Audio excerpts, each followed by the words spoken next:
That's where we leave it with the headlines on our dailies. Chris Monica joins us in the studio this morning to review some of the headlines that we are following for you this morning. Good morning, Chris. Good morning, Charles. Good morning, Chris. Good morning, Queensley. Okay. Good morning, the world. Let's dive right into Tinubu raised the budget for 2025 by 4.52 trillion naira. That's wonderful.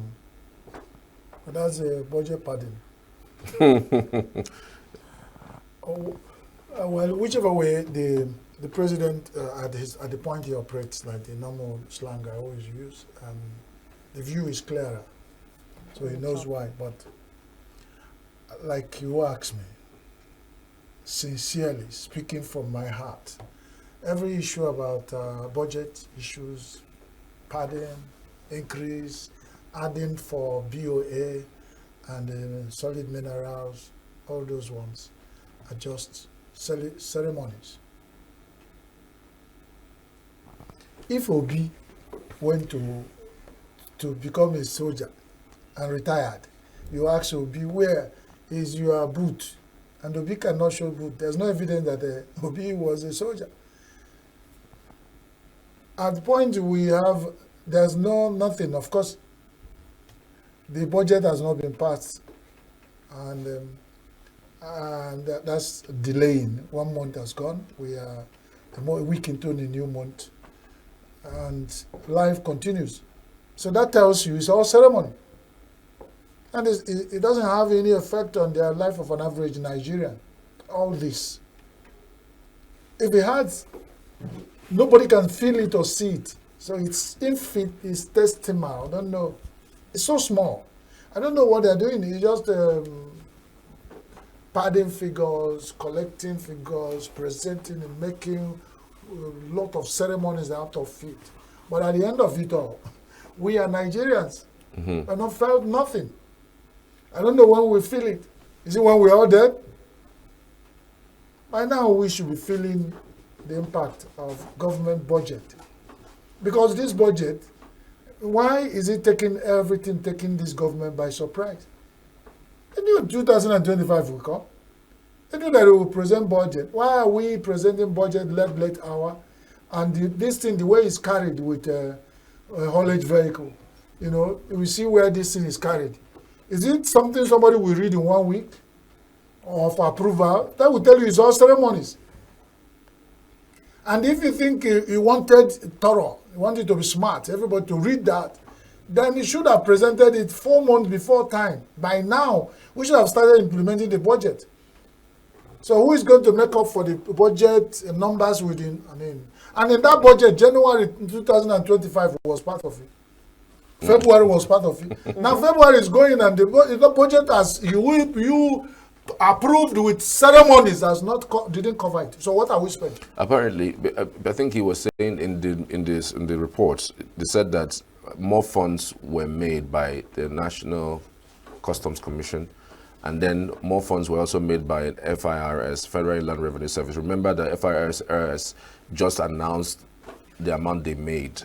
An additional amount they announced in January, amount they've made. So these monies were not captured in the previous, but so they just needed to add it. I'm just talking about the budget generally. If we make more money from any source and we find that we have more money to spend, why if we add it to budget, you just so spend. Okay, we have put a figure at 47.7 trillion, and then suddenly Nigerian Custom tells you, okay, we made some money. There's any money anywhere, add it in the budget, we're going to spend it. That's the idea. Otherwise, if you have money, any money you do not spend, even as individual, is saved. So why is it that anywhere we cite money, we add it into the budget to spend? And the people who are targeting the budget, the vultures, are just watching. Add the figure is like they are nodding somewhere, waiting. They're waiting for you to drop. I'm saying our system of budget has told the common people like us that there is all ceremonies. By now, the budget for 2025 has not been implemented. Yeah. It has not been approved. There's so much ceremonies. There are even more reason that if customs in the next 1 month makes more money, so what are we talking about? Let's move on, child. Sorry for my mouth, you hear say, Father, wear trousers be under the kaftan. This is all ceremonies. And that's my worry. Will they make it up for us when we enter the carryover in 2026? God is keeping us. What are we talking about? Some of these organizations that budgeted for this money, they included January, February. If eventually the budget becomes inactive in March, will they refund the money when they are released to them, approved for them? And they're looking for a way to say, Nabi talk and say, even there is already, you have a mind to cheat yourself and you go sit down talking, deceiving people. It's all deception. Okay, so They want to deceive common man, but they're not being creative. You want to deceive, this budget would have been passed. Nobody asks you how you spend it and whatever you tell us.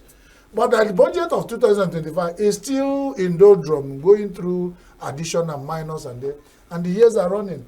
And Nigeria is going. And so what money were we spending? They bring it to a joke. One joker said that Nigerians everywhere you go to ATM, they line up to withdraw money. And they're crying there's no money. That is asking them, what are they withdrawing? Are they withdrawing their sins? It was funny, but... just like when we took one of the headlines from the papers, Tinubu has actually approved 65 years retirement for doctors and healthcare workers. And Charles made a comment about how is this going to help the brain drain system in Nigeria. It only makes them to retire them early enough so that they will join the brain drain. Otherwise, there are some certain professions in academics and all that you don't even touch. Because at 100 years, if that person can still stand, it's useful and resourceful. What this thing does to the psychology of a civil servant in such areas like medicine would have lost all the young people to Japa syndrome. You see the people there, it would have, at that point, they should be mega consultants. You'll find a way of having them in the system. Because once you move them, they felt, okay, no link again. They are just pursuing for the rest of the few days you have in life to live, to pursue their pension and gratuity. And they have. If a medical officer retires at 65 and in the civil service, at the point he should be a consultant, they should have helped them at that point become consultant. And who is the consultant? Somebody, when you come, have you seen a consultant? And there are few. We was in this test, we read that we don't have up to 65 medical consultant to cover 240 million. That is, and once somebody sits somewhere, put 65 years, why not even leave it at 70? Or find a way of building a clause that you can still come around to help us. They find something for them. Because once you hear retire, even the hawks within the medical sector, well, you have seen the policeman that his police were pursuing and carrying him out of the office. A viral video. They say you must retire. The man retired, but he's still in the office or in a police force. That kind of thing. If you retire in Nigeria, you are retiring to death. So if you allow them to be in active service, they still have some more years to live. Because you retire, before you pursue and run around for your pension, you are dead. And some professions like medicine, that's the point I'm making. The federal government has made a decision, but that's my comment. Some medical professionals were losing younger people. The older ones who felt that the road to Japa has closed upon them, you retire them at 65 to go and do what? So you say sickness didn't go around, and you're saying the man who has a swollen stomach should also have the swollen scrotum. That's double wahala for that body. Allow the medical sector. People like that, at 70 years, a medical doctor is still a consultant. If you come, he will ask you, I have a headache. He will ask you, has people in the house been going mad? You will be surprised because he's a consultant. Consultants have a way. They will use the experience in 1942, the experience in 1965, the experience in they will put it together, and because that's why they are consultants. But a young medical doctor who has just finished dealing with medical school and all that, is still only, before you say, doctor, I have a headache, he has been writing 24/7, 24, you ask him 24/7. That's 247 message and 3. He won't, if you read what they write. He is not listening to you, he's writing. That's why they are not consultants. So the ones who build into consultants will retire them early. Who is losing? Nigeria, we held it. Let's move on. Udo Koye and the Anyanwu feud split PDP. It's PDP that is splitting itself. Let them not hang their split upon Udo Koye and Anyanwu, because it's PDP that made these two to split them. So if anybody tells you it's Udo Koye and Anyanwu is splitting PDP, PDP has constructed and structured itself for split. Wherever the split is coming, whether not juju, they send it, whether is by invocation, whatever. PDP is on the verge. Is on the verge of split, either implosion or explosion. We are watching them. But what our concern, why should we be talking about them? We had the hope that there should be a very strong opposition, one of the opposition parties standing to put checks and balances in the democratic system we're running. But when we find them in crumbles, it's like they are like the what they say they are. They should have proven the party in power. They should have disappointed them. What they like is like, don't mind them. They can't even stand. And how can they come and face the party in power when they cannot even settle who becomes their secretary, who becomes their chairman? It's a deliberate attempt. Let PDP tell us they don't want to run as a party again and go to their different places and join whatever party they want. If they want us to run one party system in Nigeria, nobody stops them. But instead of going every day deceiving us and saying, Anyang, Udokoye, this one, Damagun, is that my son, my child, is too big for me as a father to control. It's foolishness. It's trick. I am actually playing tricks on myself. Because the okra tree cannot grow taller than the man who planted it. After growing that tall, it will still bend. So if the people who make up PDP cannot bend for PDP, who is the mega umbrella, then the umbrella is torn. Everybody should go home and then think about another thing to do. But it's looking the like school inferno. Yeah, it's looking like Anyanwu, before we get into the school inferno, it's looking like Anyanwu is becoming the troubleshooter here, because the governors endorsed Ude Okoye for secretary. The PDP BOT now are endorsing Ude Okoye for secretary. So Anyanwu really doesn't have anybody You supporting don't wake him. up and endorse people. They have party constitution. I don't know about it. But if anybody is struggling for something, somebody, you beat somebody, say you shouldn't cry. Because BOT support, No, but because governors support. They have a party. But Anyanwu left to contest a particular position in his And state. then at that he point, lost. he came back, and then there was this story then. He went back to his office, and he was accommodated. Why is he cropping up now? That means there's something. So if you want to remove him, and he has looked through, he's seen a gap. If he look through the party constitution and find out that something is wrong, that's what he's contesting. How can one man become a problem? He's not. You have to resign from a position to contest a particular If position. You can't hold that that's position what- and then if that's contest. if that's what their internal party politics constitution says, well, all well and good. I don't know. I'm saying, I'm talking from the side. Because in Nigeria, some of the senators that are defecting, they didn't retire or resign. They will go back there with on the back of a horse. They will go there and then jump on the back of a camel. They cut the head of horse, put it. There's what the Obasanjo called it one time. He said in Hausa, it was funny. So you cut the head of horse, put it on a camel. That's what the system Nigeria runs. So, and when a big goat is chewing the cud, the small ones are watching. So even at the National Assembly, you find the illegalities and the unconstitutional things that bears on the larger image of Nigeria as a nation. And they have small parties. They want them to be constitutional and obey the rule of law. The same pot is boiling. The pot of Nigerian political system is undemocratic. They don't have any regard for the rule of law. Is state of nature, survival of the fittest. There's nothing that guides. It's like who be there and it is against you. Find out, mobilize BOT, National Working Committee, mobilize everybody to support you. The governor.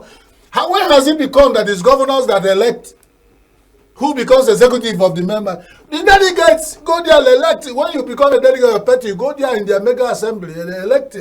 Now is a caucus. They should go and look for who to send the juju among them, because it can be, you won't even see it when juju is working. You'll be fighting as an internal battle. When you still have a major job ahead, you are fighting internal battle and time is going. I've said it. Who uses double bar to harvest his plantain is losing from both sides. NLC destabilizing LP. That is interesting.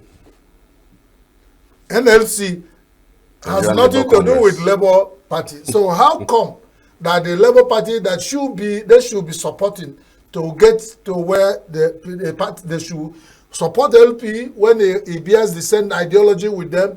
Now the way they get into power, they will now start listening to them to get their bids done in Nigeria. Why should they be the people? That's, you see, this is a juju of destabilization. It's sent from somewhere. I don't know where it is. They want to consult, you know, the juju catcher. My honorable governor, Charles Soludo of Anambra. I think if you go and take this kind of thing to him, he can analyze it and tell you where the juju is coming from. Whether it's SMI or SMI or Okite. That is causing this for LP and causing it for PDP. The school in Fano at Zamfara is regretted. But Zamfara, too many wahala for one state. The terrorist, killing, hijacking, then this in Fano. It still boils down to one fight I said. Let us know whether it has come to using fire to destroy. Whether the hands of terrorists are part of it. It's not that it's happening in a Muslim Islamic school. But the life of Nigerians are what we're talking about. And these are life of innocent children. Why? Whatever is the cause should be looked at. Yeah, but again, there are also another major issue in Zamfara. There's a mining site that has been discovered for a long time now, a lot of minerals, specifically gold, bitumen, and the likes.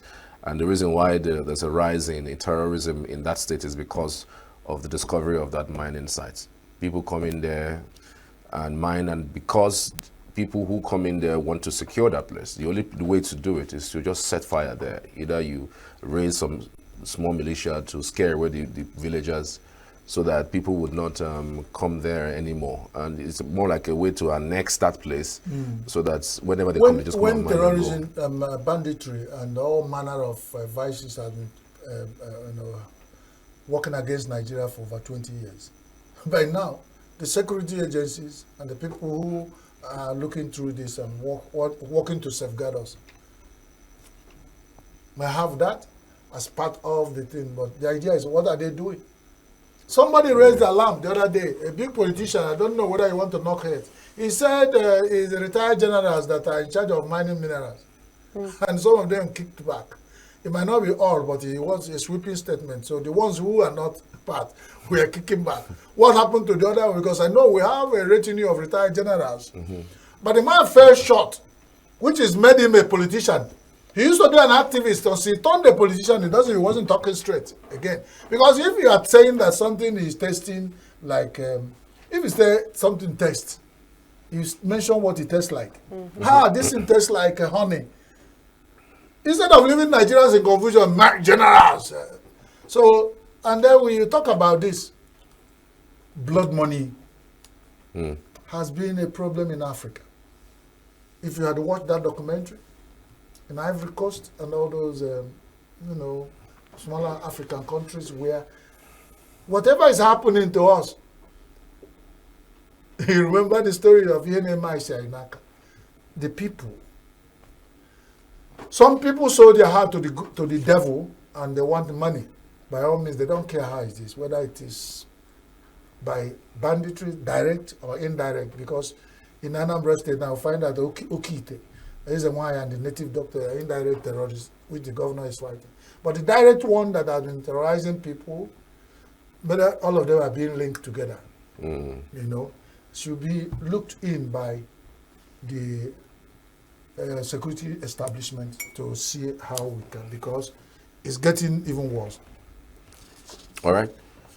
Petroan is backing federal government bank on crude oil crude oil ban. I was coming to that. I said it was an anathema when we hear certain things that we are ignorant about. The oil and gas is still emerging. After the 64 years of mining, exploring oil in Nigeria, because it was almost before, the oil and gas is senior to Nigeria. Because in 1958, before the foundation of our independence was laid, oil has begun to be mined in Afan, in Port Harcourt, in River State. But then, after that how many years? What it means that they've been selling, as what they talk about it in Igbo land, he said, you chop ulu, that's the grain, and chop isiego, That's their capital. So the Nigerian government has been stealing, exporting crude oil. They don't remember they have refineries. They don't even think about reserving for their refineries. And some people who have a mind are buying it up, storing. I learned that the American storage, just storage, can survive them for 20 years. It might be propaganda of those American superiority to them. But if they think about that, where are the oil coming from? They are looking for where oil has fallen cheap. They will make sure oil price crashes to $70, $50. They will be storing. And then they will do so. Nigeria is not thinking about storage, mining and storing. It's just as a commodity for ground because they believe oil, their bar of oil can never run, is inexhaustible. But one day, a lot of researchers are saying that one day this oil might not be there again. And we're not thinking about storage. But then, we don't even, what pains me is that we are even exporting the crude that we use for local refiners. And that's what shocked me. Yeah. And I said, this country, is it normal? Now clear eyes. I mean, it's not the poor man that would go and till the soil and then pull out oil and crude and then export. It is still the same people, who are friends to people who are in government that would Nigeria use find their that way. machinery So to refine and to explore and then bring out. Then they hand it over to the corrupt system that does the boat stealing and all that. What I'm saying, there's not even a clear, until recently we near here, a clear policy of Nigeria said, in your export, reserve so much, this amount, for in case. So as it's coming from the refiner, the crude rigs, it's coming from the rigs, it's going into the barges for export. That's so much so that this organization is saying that they're supporting ban when they suddenly banned it just a few days ago, meaning that we have been selling both the capital and the good. Chris Maddock, Nollywood star ends 5 years for drug. Yes. Maybe the profile of Nollywood is dropping and people are looking for alternatives. You should have gone to Anambra and asked them what they do with Okite and instead of going to drug and all that, because I learned that once you carry Okite now you become the rich. Is that true? The way I see it. Is that true? Right? I mean, are you asking me? I had like you. Are you saying have I tried it? You are from Anambra State. You should be able to tell us. I say I had because I'm not in Anambra right now. But you're from Anambra State. I am there. I've not tried. But you can call people there. You can call people there to tell. Who do I call? Is why Okite. If you have an idea of who I call, let me know. But what does that mean? The penchant for easy money is a bane of the country. But then when you say you want to cure the sickness and cure but the science.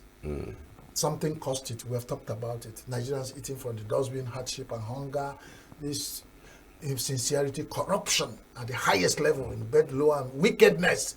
So people are surviving like a zoo.